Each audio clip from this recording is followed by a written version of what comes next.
जंग में कोई जीतता या हारता नहीं है, बल्कि इंसानियत हारती है।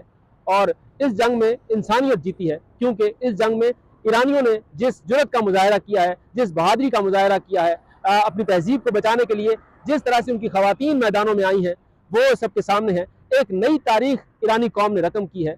डोनाल्ड ट्रंप जो कि ये कह रहे थे कि वो रजीम चेंज करेंगे और किसी सूरत उससे पीछे नहीं हटेंगे, वो अपने हदफ में कामयाब होंगे, लेकिन उसी रजीम के साथ डोनाल्ड ट्रंप को मुज़ाकरात करने पड़ रहे हैं। आज मुज़ाकरात हो रहे हैं इस्लामाबाद में। इस्लामाबाद ने भरपूर कोशिश की कि मामलात को अफ़ाम तफ़हीम से हल किया जाए। पूरी दुनिया पाकिस्तान के इस किरदार की मोतरफ हो चुकी है और खुसूसन इंडिया में कोहराम बपा है, क्योंकि इंडिया पाकिस्तान को अकेले करने चला था, लेकिन आज वो खुद तनहा खड़ा है, जबकि पाकिस्तान की पुष्टि आर्जी जंगबंदी है। दूसरी तरफ इसराइल है जो मुसलसल अभी भी जारियत जारी रखे हुए है और उसने लुबनान पर जिस तरह से बमबारी की है, उसने इस अमन की जो कोशिश थी उसे सबूताज करने की पहले ही फंस चुके थे।